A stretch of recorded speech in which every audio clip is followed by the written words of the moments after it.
नमस्कार विद्यार्थी मित्रांनो, सर्वांचं स्वागत आहे आपल्या MPSC टाइम्स या यूट्यूब चॅनलमध्ये। तर 21 डेजची जी सिरीज सुरू आहे त्याच्यामधील हे टार्गेट क्रमांक 3 तुमच्यासाठी मी घेऊन येतोय।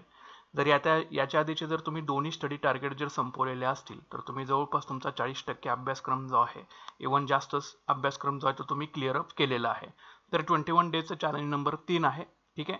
तर हे जे चॅलेंज आहे ते प्रोबेबली आपण कंबाईन जी कोणी एक्झाम देणार असाल 2024 मध्ये प्रिलिम्ससाठी त्याच्यासाठी हे टार्गेट चालवतोय, प्लस राज्यसेवेसाठी सुद्धा आपण हे टार्गेट चालवतोय। याच्यामध्ये शेवटच्या 2 स्लाइड्स या राज्यसेवेसाठी राहतील। जर तुम्ही आधीपासून फॉलो करत असाल तर तुम्हाला माहित असेल, ठीक आहे। तर त्याच्यामुळे नक्कीच सर्वांनी चॅलेंज आहे ते फॉलो करायचा 100% प्रयत्न करा, ठीक आहे। आळशीपणा सोडून द्या, एक्झाम जवळ आलेली आहे, सर्वांनी हे चॅलेंज पूर्ण करण्याचा प्रयत्न सर्वांनी करा, ठीक आहे।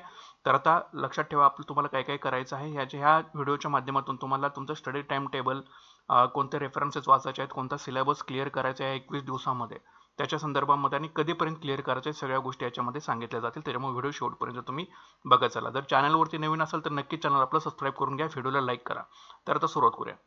तर बघा, पहिले 2 चॅलेंज आपण क्लिअर केलेले आहेत। जे पहिले चॅलेंज होतं 21 डेजचं, ज्यांनी फॉलो केलेलं असेल त्यांना निश्चित त्याचा फायदा जो आहे तो होणार आहे, लक्षात घ्या। 30 मार्च पासून 20 एप्रिल पर्यंत आपण पहिले 21 डेज चॅलेंज चालवलेलं होतं, ते तुम्ही सक्सेसफुली पूर्ण केलेलं आहे। दुसरं चॅलेंज आपण 21 एप्रिल पासून 11 मे पर्यंत आपलं चॅलेंज आहे ते आपण सुरू केलेलं होतं, ठीक आहे। तर आता तिसरं चॅलेंज आपण सुरू करतोय, जे चालू होईल 14 मे पासून, लक्षात घ्या। 14 मे पासून चालू होईल ते 3 जून पर्यंत हे तुमचं चॅलेंज आहे ते चालेल। 14 मे ते 3 जून लक्षात ठेवायचं, उद्यापासून। आणि जे कोणी हे चॅलेंज ऍक्सेप्ट करणार आहेत त्यांनी कॉमेंट सेक्शन मध्ये नक्कीच लिहा चॅलेंज ऍक्सेप्टेड म्हणून, म्हणजे मला कळेल की किती तुम्ही सिरियस आहात तुमच्या अभ्यासाच्या प्रिपरेशनमध्ये, की नुसतं यूट्यूबवरती येऊन तुम्ही फक्त स्क्रोलिंग करत राहता। काहीतरी चांगला आउट मिळत असेल तर नक्कीच ते घेऊन तुम्ही तुमचं ध्येय साध्य करण्याचा 100% सर्वांनी प्रयत्न जो आहे तो केला पाहिजे, ओके। तर हे 3 नंबरचं चॅलेंज असेल, 14 मे पासून चालेल ते 3 जून पर्यंत हे चॅलेंज आहे ते चालणार आहे, 21 डेज चॅलेंज नंबर 3, ठीक आहे। तर आता बघा काय काय क्लिअर करायचं आहे।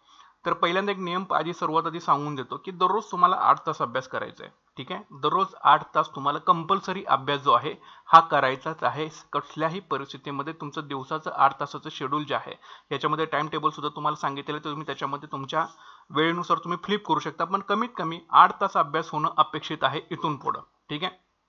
दुसरं आहे की 8 तासाचं तुमचं नियोजन जे आहे ते असलं पाहिजे। नियोजन म्हणजे त्याच्यामध्ये काय सिलेबस क्लिअर करायचा आहे, कुठल्या विषयाला किती वेळ द्यायचा आहे, याचं एक तुमचं टाइम टेबल असणं फार गरजेचं आहे। त्याचं तुमचं नियोजन तुम्ही बनवून घेणं फार गरजेचं आहे।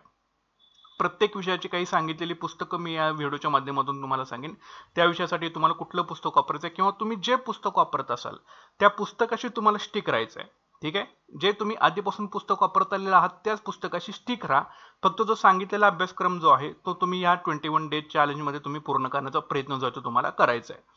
दुसरं आहे की प्रत्येक दिवशी प्रत्येक विषयाचा अभ्यास तुम्हाला याच्यामध्ये करायचा, लक्षात घ्या। कारण आपण कुठलाही विषय बॅकला ठेवत नाही, सगळे विषय आपण बरोबरीने घेऊन जातो, कारण परीक्षेमध्ये सगळे विषय एकाच पेपरमध्ये तुम्हाला येतात। त्याच्यामुळे तुमच्या माइंडला सुद्धा अशा प्रकारे तुम्ही ट्रेन केलं पाहिजे की प्रत्येक दिवशी मी काही प्रत्येक विषयाचं थोड्या थोड्या गोष्टी ज्या असतील त्या आपण करू शकतो, ठीक आहे। तर प्रत्येक दिवशी प्रत्येक विषयाचा अभ्यास जो आहे हा तुम्हाला करायचा आहे कसल्याही परिस्थितीमध्ये। दुसरी गोष्ट आहे की प्रत्येक दिवशी तुम्हाला चालू घडामोडीचा अभ्यासक्रम जो आहे तो करायचा आहे। प्रत्येक दिवशी चालू घडामोडी तुम्हाला वाचायच्या म्हणजे वाचायच्याच आहे, त्याला दुसरा कुठलाही अल्टरनेटिव्ह नाही या विषयाला। दररोज तुम्हाला चालू घडामोडीसाठी तुमच्या टाइम टेबलमध्ये थोडासा पिरियड जो आहे तो राखून ठेवायचाच आहे। प्रत्येक दिवशी तुम्हाला गणित आणि बुद्धिमत्तेसाठी सुद्धा टाइम टेबलमध्ये तुमच्या पिरियड जो आहे तो राखून ठेवायचा आहे, कारण गणित आणि बुद्धिमत्तेचे समजा 20 क्वेश्चन आले, चालू घडामोडीचे क्वेश्चन समजा 15 ते 20 आले, तर जवळपास 35 to 40% वेटेज जे आहे हे तुमचं हिथं होऊन जातं। 100 क्वेश्चन असतात आपल्याला कंबाईनच्या प्रिलिमला, त्यामधले जवळपास 35 ते 40% वेटेजच इथं जवळपास तुमचं पूर्ण होऊन जातं। त्याच्यामुळे ह्या 2 विषयांना कुठलाही दुसरा अल्टरनेटिव्ह नाही। त्याच्यामुळे दोन्हीच्या दोन्ही जे असतील विषय हे तुम्हाला डेलीच्या डेली तुमच्या टाइम टेबलमध्ये तुम्हाला ठेवायचे आहेत। प्रत्येक दिवशी आयोगाचे प्रश्न सोडवणं तुम्हाला कंपल्सरी आहे, त्याच्यामध्ये सुद्धा तुम्हाला टाइम टेबल जायचं तुम्हाला राखून ठेवायचं आहे। आयोगाचे PYQ जे असतील सोडवायचे आहेत अनालिसिस करून, ठीक आहे। प्रत्येक दिवशी दिवसभरामध्ये जी काही तुम्ही उजळणी केलेली असेल ती तुम्हाला उजळणी कंपल्सरी तुम्हाला करायचीच आहे, ठीक आहे। जे काही तुम्ही दिवसभरामध्ये वाचता त्याची तुमची उजळणी असणं तुम्हाला फार गरजेचं आहे, त्याची तुम्हाला उजळणी करणं गरजेचंच आहे। त्यासाठी तुम्हाला थोडासा टाइम तुमच्या टाइम टेबलमध्ये राखून ठेवायचे। तर हे जे काही नियम आहेत हे तुम्हाला फॉलोअप करायचे आहेत, ओके। तर आता संदर्भ पुस्तक कुठले वापरायचे आहेत, आता जे ब्लू मार्क मध्ये जे केलेले आहेत तर ते तुम्ही एक तरी ऍटलीस्ट संदर्भ पुस्तकं वाचून चांगल्या प्रकारे 2-3 वेळा त्याचं उजळणी करून जाणं परीक्षेला गरजेचं आहे. तर आता संदर्भ पुस्तकं सांगतो तुम्हाला. अर्थशास्त्रासाठी कोळंबे आणि देसलेंचा भाग 1, सामान्य विज्ञानासाठी सचिन भस्के किंवा ल्युसेंट हे तुम्ही वापरू शकता. राज्यशास्त्रासाठी कोळंबे, पंचायत किशोर लवटे, भूगोलाला महाराष्ट्राच्या भूगोलामध्ये सौदी किंवा कोळंबेपैकी एक, भारताच्या भूगोलासाठी कोळंबेंचा वापरू शकता. इतिहासाला आधुनिक भारताच्या इतिहासाला समाधान महाजन, महाराष्ट्राच्या इतिहासाला अनिल कठारे किंवा गाठाळ, गणित आणि बुद्धिमत्ताला सचिन ढवळे आणि चालू घडामोडीसाठी आपले एमपीएससी टाइमची बॅच आपण चालवतो करंट अफेअरची, तर त्याचे सुद्धा सगळे पीडीएफ्स आपले 2023 अवेलेबल आहेत. सिम्प्लिफाईडचं चालू घडामोडीचं पुस्तक तुम्हाला कंपल्सरी वाचायचं आहे आणि परिक्रमाचं मॅगझिन वाचायचं आहे. जे ब्लू मार्कमध्ये आपण केलेले आहेत हे ॲटलिस्ट एक तरी पुस्तक तुमचं चांगल्या प्रकारे वाचून, जर तुमची काहीच प्रिपरेशन झालेली नसेल तर ॲटलिस्ट एक तरी पुस्तक वाचून जाणं तुमच्यासाठी फार गरजेचं आहे, लक्षात घ्या. ओके, तर हे काही संदर्भ पुस्तक आहेत, हे तुम्हाला वाचणं कंपल्सरी आहे आणि हे तुम्हाला गोष्टी कराव्या लागतील. ठीक आहे, तर ही झाली रेफरन्स पुस्तकं. त्याच्यानंतर आता टाइम टेबल बघून घ्या. तर टाइम टेबल अशा प्रकारे राहील तुमचं, सकाळी 8 वाजल्यापासून टाइम तुमचं सुरू राहील स्टडीसाठीचं, जे की संपेल रात्री 11 वाजता. तर 8 ते 11 कंप्लीट करायचं की नाही, तर मध्ये मध्ये तुम्हाला ब्रेक सुद्धा दिलेला आहे. तर सायन्स म्हणजे सकाळी तुमचे सायन्स पासून जर सुरू झाली तर 1 तास तुम्हाला सायन्ससाठी द्यायचा आहे, अर्धा तासाचा गॅप घ्या. त्याच्यानंतर अर्थशास्त्र विषय घ्या, 9:30 ते 10:30 पर्यंत तुम्ही अर्थशास्त्र करा, 15 मिनिटाचा गॅप घ्या. त्याच्यानंतर मग जॉग्राफी करून घ्या, 11:15 पासून ते 11:15 वाजेपर्यंत, 10:45 ते 11:45 पर्यंत तुम्ही जॉग्राफी एक तास देऊ शकता. नंतर 11:45 पासून 1 वाजेपर्यंत तुम्ही तर जेवण वगैरे काय असेल ते तुमचं फिरणं वगैरे काय तुमचे महत्त्वाचे कामं राहिलेले असेल तर ते करून घ्या. नंतर 1 ते 2 तुम्हाला गणित आणि बुद्धिमत्ताची प्रॅक्टिस कंपल्सरी करायची आहे आणि 2 ते 3 मध्ये ते करंट अफेअर जे आहे ते तुम्हाला कंपल्सरी करायचं आहे. ठीक आहे, त्याच्यानंतर 3 ते 5 पर्यंत तुम्ही इथं रेस्ट घेऊ शकता. पॉलिटी 5 ते 6 पूर्ण घ्यायचं आहे, पुन्हा इथं अर्धा तासाचा गॅप घ्या. पुन्हा हिस्ट्री 6:30 ते 7:30 पर्यंत हिस्ट्री करा. 7:30 ते 9 वाजेपर्यंत तुम्ही तुमचं जेवण वगैरे सगळ्या गोष्टी उरकून घ्या. पुन्हा 9 वाजता बसायचं, PYQ सोडवायचे एमपीएससीचे आणि 10:30 ते पुन्हा इथे अर्धा तासाचा गॅप आहे आणि पुन्हा 10:30 ते 11 वाजेपर्यंत तुम्ही झालेली जे काही तुम्ही दिवसभर वाचलेले असेल त्याचं ओव्हरलुक करायचं किंवा त्याची रिव्हिजन जे आहे ते थोडक्यामध्ये तुम्हाला करून घ्यायचे आहे. तर अशा प्रकारचं तुमचं टाइम टेबल जे आहे हे तुमचं दिवसभरामध्ये असलं पाहिजे. आता याच्यामध्ये काही गोष्टी ज्या असतील ते पुढे मागे तुम्ही जास्त त्या करू शकता तुमच्या विषयानुसार, तुमच्या आवडीनुसार. तुमचा विषय जो अवघड वाटतो तो तुमची सकाळी मॉर्निंगला जर तुम्ही करत असाल चांगला अभ्यास तर मॉर्निंगला करा, किंवा इव्हिनिंगला तुम्हाला जास्त चांगला अभ्यास होत असेल तर तिथे अवघड विषय थोडेसे तुम्ही इव्हिनिंगला घेऊ शकता. म्हणजे तुमच्या वेळेनुसार तुम्ही याच्यामध्ये फ्लिप करू शकता. मात्र 8 तासाचं टाइम नियोजन जे आहे ते इथून पुढे तुमचं असणं फार गरजेचं आहे. ठीक आहे, तरी झालं तुमचं टाइम टेबल अशा प्रकारे तुमचं असलं पाहिजे. आता सिलेबस बघून घ्या की तुम्हाला कोणते चॅप्टर्स क्लिअर करायचे आहेत. आता इथे काही पुस्तकांचे नावं सुद्धा दिलेले आहेत. ठीक आहे, तर त्या पुस्तकामधून ते सिलेबस जो आहे जे सांगितलेले चॅप्टर्स आहे तो 21 डेजमध्ये तुम्हाला पूर्ण करायचा आहे. तर आधुनिक भारताच्या इतिहासामधून आधुनिक भारताचा विशेषतः महाराष्ट्राचा इतिहास हा 1 नंबरचाच टॉपिक आहे समाधान महाजन यांच्या पुस्तकामध्ये, तर तो व्यवस्थित करून घ्या. त्याच्यानंतर ब्रिटिश सत्तेची भारतामध्ये स्थापना हे 2 चॅप्टर्स तुम्हाला इतिहासाचे पूर्ण करायचे आहेत आधुनिक भारताच्या इतिहासामधले. महाराष्ट्राच्या इतिहासासाठी अनिल कठारे गाठाळ यांचं पुस्तक वापरायचं आहे. ह्याच्यामध्ये ब्रिटिश राजवटीचं प्रारंभीचं स्वरूप आणि हैदराबादचा मुक्ती लढा, मराठवाडा प्रदेश हे जे 2 चॅप्टर्स आहेत हे व्यवस्थित तुमचं वाचून घ्यायचे आहेत. तर हे 21 दिवसामध्ये एकूण तुमचं 4 चॅप्टरचं टार्गेट राहील. तर हे 4 चॅप्टर तुमच्या व्यवस्थितरित्या करून घेणं फार गरजेचं आहे. ठीक आहे, तर हे 4 चॅप्टरचा स्क्रीनशॉट करून घ्या किंवा तुम्ही हे नोट डाऊन करून घेऊ शकता. तर हे 4 चॅप्टर व्यवस्थितरित्या तिथे सांगितलेल्या पुस्तकातून तुम्ही व्यवस्थित वाचून घ्यायचे आहेत. त्याच्यानंतर पुढचा विषय आहे भूगोल.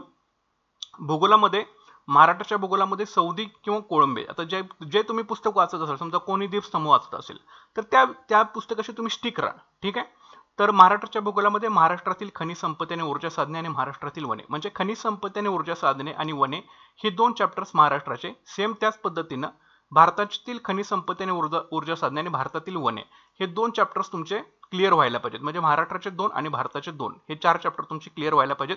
आणि जगाच्या भूगोलामधील भूरूपे जे आहेत हे पुन्हा एकदा तुम्हाला 21 डे चॅलेंजमध्ये आपण इथे रिपीटला जे आहे ते ठेवलेलं आहे. ठीक आहे, तर हे एकूण 4 चॅप्टर्स जे आहेत ते तुम्हाला पूर्ण करायचे आहेत महाराष्ट्राच्या आणि भारताच्या भूगोलातल्या. जगाच्या भूगोलामधून भूरूपे आपण रिपिटेशनला ठेवतोय, तर या गोष्टी तुम्ही व्यवस्थितरित्या करून घ्या. त्याच्यानंतर राज्यशास्त्र आणि पंचायत राज. राज्यशास्त्रामध्ये कोळंबेंचं पुस्तक वापरू शकता किंवा जर तुम्ही एम लक्ष्मीकांत वापरत असाल तर एम लक्ष्मीकांतशीच तुम्ही स्टिक करायचं आहे. तर कोळंबेमधून राष्ट्रपती, उपराष्ट्रपती, पंतप्रधान, राज्यपाल, मुख्यमंत्री त्यांचं मंत्रिमंडळ आणि संसद असे जे काही चॅप्टर्स असतात. तर राष्ट्रपती थोडासा मोठा आहे आणि संसद एक थोडंसं मोठं आहे. कारण ठीक आहे, कारण आता आपल्याकडे थोडासा वेळ आहे, तुम्ही सध्या थोडंसं प्रेशर फ्री आहात कारण एक्झाम थोडीशी लांब आहे. म्हणून हे जे महत्त्वाचे 2 मोठे चॅप्टर्स असतील ते आपण या 21 डे चॅलेंज नंबर 3 मध्ये इन्क्लूड केलेले आहेत. तर हे तुम्ही व्यवस्थितरित्या थोडंसं बघून घ्या. राष्ट्रपती, उपराष्ट्रपती, पंतप्रधान, राज्यपाल, मुख्यमंत्री त्याचं मंत्रिमंडळ आणि संसद. नंतर पंचायत राजमधून किशोर लोटे संदर्भ पुस्तक इथं वापरायचं आहे. याच्यामध्ये नगर परिषद, नगरपंचायती, औद्योगिक नगरी प्राधिकरण आणि महानगरपालिका असे एकूण 2 चॅप्टर्स तुम्हाला पंचायत राजमधले पूर्ण करायचे आहेत. ठीक आहे, तर हे व्यवस्थित एकदा चॅप्टर्स बघून घ्या. त्याच्यानंतर पुढचा विषय अर्थशास्त्र. अर्थशास्त्रासाठी जर कोळंबे वापरत असाल तर कोळंबेच वापरा. किरण देसलेंचा भाग 1 वापरत असाल तर किरण देसलेंचा भाग 1 वापरा. तर याच्यामध्ये रिझर्व्ह बँक ऑफ इंडिया, मानव विकास, शाश्वत विकास, आर्थिक वृद्धी आणि आर्थिक विकास, भारतीय सहकारी बँक व्यवसाय, भारतीय व्यापारी बँक व्यवसाय आणि भारतीय वित्तीय व्यवस्था. तर हे चॅप्टर्स थोडेसे आहेत, हे तुम्हाला क्लिअर आउट करून घ्यायचे आहेत. ठीक आहे, तर थोडंसं आपण म्हणजे काय एक म्हणजे बँकिंग जे आहे ते आपण ह्या 21 डेज चॅलेंज नंबर 3 मध्ये संपवणार आहे. त्याच्यासोबत मानवी विकास, शाश्वत विकास याच्यामध्ये जे काही ध्येय वगैरे असतील, जे विविध निर्देशांक आहेत मानव विकासाचे, तर ते तुम्हाला क्लिअर आउट करून घ्यायचे आहेत, कारण याच्यामध्ये सुद्धा क्वेश्चन जास्त ते येत राहतात. आणि आर्थिक वृद्धी आणि आर्थिक विकास नावाचा एक चॅप्टर आहे कोळंबेमध्ये, तर तो एक व्यवस्थित करून घ्या. फार मोठा नाही, 2-3 पेजेसच आहे, पण तो चांगल्या पद्धतीने तुम्ही करून घेणं गरजेचं आहे.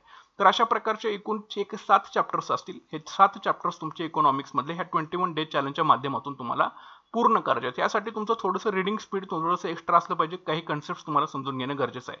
आधी पहिल्यांदा तुम्ही काय करा की एक रीडिंग जे आहे ह्या प्रत्येक चॅप्टरचं एक रीडिंग पहिल्यांदा व्यवस्थितरित्या करून घ्या. आणि ज्यावेळी सेकंड रीडिंग ज्यावेळी तुम्ही करायला सुरुवात कराल त्यावेळी तुमच्या गोष्टी बऱ्यापैकी क्लिअर आउट होऊन जातील, लक्षात घ्या. ठीक आहे, पण कंपल्सरी आहे, दररोज 1 तास बसणे इकॉनॉमिक्सला कंपल्सरी आहे. ह्याला दुसरा कुठलाही अल्टरनेटिव्ह आता नाही आहे. म्हणून मी 8 तासाचं नियोजन जे आहे ते तुम्हाला त्यासाठीच केलेलं आहे की कुठल्याही विषयाला तुम्ही मिस आउट करू नका. प्रत्येक विषयाचा जर अभ्यास केला तर बऱ्यापैकी विषय जे असतील ते आटोक्यामध्ये यायला सुरुवात होतील, चांगल्या पद्धतीने समजून तुम्हाला घेता येतील. ठीक आहे, तर अशा प्रकारचे इकॉनॉमिक्सचं टार्गेट आहे, तर हे व्यवस्थितरित्या तुम्ही पूर्ण करून घ्या. त्याच्यानंतर पुढचा विषय आहे सामान्य विज्ञान. सामान्य विज्ञानमध्ये सचिन भस्केंचं संदर्भ पुस्तक जर वापरत असाल, सचिन भस्केचं संदर्भ पुस्तक वापरा. जर तुम्ही दीपस्तंभ वापरत असाल तर दीपस्तंभचं वापरा. आणि याच्यासोबत जर लुसेंट वापरत असाल तर लुसेंटचा पण थोडासा इथे टच द्या, कारण लुसेंटमध्ये सुद्धा क्वेश्चन येतात परीक्षेला. त्याच्यामुळे जर सचिन भस्के प्लस लुसेंट असं करू शकता, दीपस्तंभ प्लस लुसेंट असं करू शकता. ठीक आहे, पण त्या विषयाचे 2 ते 3 वेळा ते पुस्तक तुमचं वाचून व्हायला पाहिजे. ठीक आहे, तर आता प्राणीशास्त्र आणि जीवशास्त्र इथं म्हटलेलं आहे. तर याच्यामध्ये जैवविविधता नावाचा चॅप्टर आहे सचिन भस्केमध्ये, तर तो व्यवस्थितरित्या करून घ्या. प्लस याच्यामध्ये लुसेंटमध्ये तुम्हाला काही सापडतं का जैवविविधतेच्या बाबतीमध्ये, तर ते सुद्धा तुम्ही थोडंसं ओव्हरलुक करायचं बायोलॉजी सेक्शनमध्ये जाऊन. वनस्पतीशास्त्रामध्ये वनस्पतीमधील खनिजे आणि वनस्पतीमधील पाण्याचे वहन हे 2 चॅप्टरचं टार्गेट राहील.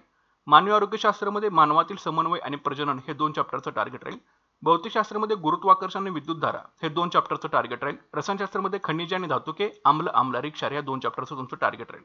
तर अशा प्रकारचे टार्गेट ओरिएंटेड जे आहेत ते हा सिलेबस आहे. थोडासा हेक्टिक आहे, पण तुम्हाला पूर्ण करावं लागेल, कारण दुसरा कुठलाही अल्टरनेटिव्ह आता तुमच्याकडे जवळ नाहीये. ठीक आहे, तर रिलॅक्स, टेन्शन जास्त न घेता, किती हार्डली पेजेस असतील, 50 पेजेस असतील. ओके, तर 21 दिवसामध्ये तुमचे 50 पेजेस वाचून होणार नाहीत का, तर 100% वाचून होतात. 100 पेजेस सुद्धा तुम्ही वाचू शकता. दररोज 10 पेजेस जरी वाचले तरी सुद्धा तुमचं बऱ्यापैकी जे आहे ते कंट्रोल नियंत्रण जे असतं ते येऊ शकतं, लक्षात घ्या. ठीक आहे, तास तर व्यवस्थित करा, मन लावून करा, काही सुद्धा सोडू नका, कुठलाही मुद्दा सोडू नका. 2 ते 3 वेळा सगळे चॅप्टर तुमचे वाचून व्हायला पाहिजेत. ओके, तर अशा प्रकारचे सायन्सचे तुमचं टार्गेट राहील. त्याच्यानंतर पुढचा विषय आहे गणित आणि बुद्धिमत्ता. गणित आणि बुद्धिमत्तासाठी सचिन ढवळेंचं एकच पुस्तक वापरा. ऍटलीस्ट एका पुस्तकातले तरी सगळे एक्झाम्पल सोडून जाणं आपल्याला गरजेचं आहे. मग याच्यामध्ये त्यांनी ते PYQ सुद्धा क्लिअर केलेले आहेत, प्लस त्या चॅप्टरवरचे सुद्धा एक्झाम्पल सोडवून दिलेले आहेत. तर गणितासाठी भागीदारी, शेकडेवारी, नफा आणि तोटा हे 2 चॅप्टरचं टार्गेट राहील. बुद्धिमत्तेसाठी सांकेतिक तुलना आणि नातेसंबंध हे 2 चॅप्टरचं टार्गेट राहील. ठीक आहे, तर हे दोन्ही चॅप्टर गणिताचे 2 आणि बुद्धिमत्ताचे 2 व्यवस्थितरित्या सोडवून घ्या चांगल्या प्रकारे. त्यातल्यामध्ये कुठलाही जे सोडवून दिलेले टाईप असतील ते सगळे टाईप तुमचे क्लिअर असले पाहिजेत. ओके, तर यासाठी सचिन ढवळेंचं एक पुस्तक तुम्ही ते वापरू शकताय. त्याच्यानंतर चालू घडामोडीसाठी तुम्ही आपली MPSC टाइमची आपली बॅच जी असते करंट अफेअरची, आता याच्यामध्ये जर तुम्हाला PDF हवे असेल तर वर्षाच्या 2023च्या जानेवारीपासून ते डिसेंबरपर्यंत सगळ्या PDF आपल्याला क्वेश्चन आन्सरच्या PDF आपल्याला डन आहेत. कोणाला हवा असेल तर कॉमेंट सेक्शनमध्ये नक्कीच तुम्ही मेन्शन करू शकता, किंवा आपली जी बॅच आपण चालवतो त्या व्हिडिओमध्ये जाऊन तुम्ही डिस्क्रिप्शनमध्ये चेक करू शकता. सिम्प्लिफाईडचं पुस्तक तुमच्याकडे असणं गरजेचं आहे, परिक्रमा असणं गरजेचं आहे. सिम्प्लिफाईडचा अंक 31-32 क्लिअर करून घ्या. ठीक आहे, परिक्रमाचं जुलै ऑगस्ट सप्टेंबरचं मॅगझिन जे आहे 2023चं हे आपलं टार्गेट राहील. आणि आपली जुलै ऑगस्ट सप्टेंबर 2023चे JK टुडेचे जे काही क्वेश्चन्स असतील ते तुम्हाला मराठीमध्ये आपण अवेलेबल करून दिले आहेत. यातले क्वेश्चन कंबाईनच्या परीक्षेला 60 to 70% डायरेक्टली JK टुडे मधून येतात. कोणाला मॅगझिन हवे असतील, कोणाला बॅच जॉईन करायचे असेल तर तुम्ही खाली कॉमेंट सेक्शनमध्ये करू शकता, किंवा आपले व्हिडिओ जे असतील तिथे सुद्धा तुम्ही जाऊन बघू शकता. ठीक आहे, तर अशा प्रकारचं तुमचं करंट अफेअरचं जे आहे ते टार्गेट तुमचं असलं पाहिजे, तर व्यवस्थितरित्या हे करून घ्या. त्याच्यानंतर आता राज्यसेवेच्या मुलांनी बघा की प्राचीन आणि मध्ययुगीन भारताचा इतिहास, याच्यासाठी एकच पुस्तक वापरा विठ्ठल पोंगळे यांचं. ऍटलीस्ट एक तरी पुस्तक 2-3 वेळा करून जावा परीक्षेला. ठीक आहे, तर याच्यामध्ये प्राचीन भारताच्या इतिहासामधून गुप्त काळ, गुप्तोत्तर काळ आणि मगध साम्राज्य हे 3 चॅप्टरचं तुमचं टार्गेट राहील. आणि मध्ययुगीन भारताच्या इतिहासासाठी बहामनी आणि विजयनगर राजघराणे आणि भारतीय इस्लामी संस्कृती हे 2 चॅप्टरचं तुमचं टार्गेट राहील. ओके, ह्या 21 डेज मध्ये हे प्राचीन भारताच्या इतिहासाचे 3 चॅप्टर राज्यसेवा करणाऱ्यांनी गुप्तकाळ, गुप्तोत्तर काळ आणि मगध साम्राज्य, आणि मध्ययुगीन भारताच्या इतिहासामधून बहामनी आणि विजयनगर राजघराणे आणि भारतीय इस्लामी संस्कृती 2 चॅप्टरचं तुमचं टार्गेट राहील. ह्या विठ्ठल पुंगेंच्या पुस्तकामधून व्यवस्थितरित्या हे सगळ्या गोष्टी संपवून घ्या. ठीक आहे, तर हे झालं प्राचीन आणि मध्ययुगीन भारताच्या इतिहासासाठी. हे फक्त राज्यसेवेला कंबाईनच्या मुलांनी हे करण्याची गरज नाही. नंतर पर्यावरणासाठी तुषार घोरपडेंचं स्नर पुस्तक, याच्यामध्ये हवा प्रदूषण, जल प्रदूषण आणि ध्वनी प्रदूषण, जे काही प्रदूषण जे आहेत, हवा प्रदूषण असेल, जल प्रदूषण असेल, ध्वनी प्रदूषण असेल, हे तुषार घोरपडेंच्या पुस्तकामधून व्यवस्थितरित्या एकदा संपवून घ्या. ठीक आहे, तर हे झालं पर्यावरण. हे फक्त राज्यसेवेच्या मुलांनी कंबाईन करण्याची याची गरज नाही. ओके, तर हे अशा प्रकारचं 21 डेचं चॅलेंज क्रमांक 3 आहे. तर व्यवस्थितरित्या सर्वांनी मनापासून हे फॉलो करण्याचा प्रयत्न करा. विनाकारण जास्त वेळ तुम्ही युट्यूबवरती न घालवता चॅलेंज ॲक्सेप्ट करा. लायब्ररीमध्ये जा, सगळे पुस्तक सुद्धा सांगितलेले आहेत, वाचा व्यवस्थितरित्या, त्याचे पॉईंट्स शॉर्टमध्ये बनवा, म्हणजे रिव्हिजनच्या वेळेला तुम्हाला त्याचा जास्त फायदा होईल. MPSCचे PYQ जास्तीत जास्त सोडवा. आणि जे कोणी चॅलेंज ॲक्सेप्ट करणार असेल त्याने कॉमेंट सेक्शनमध्ये नक्कीच लिहा चॅलेंज ॲक्सेप्टेड म्हणून. आणि चॅनल सबस्क्राईब करायला अजिबात विसरू नका. व्हिडिओला लाईक करा, शेअर करा आणि नक्कीच चॅनल आपलं सबस्क्राईब करून घ्या. भेटूयात पुढच्या व्हिडिओ सेशनमध्ये. Thanks for watching guys and all the best.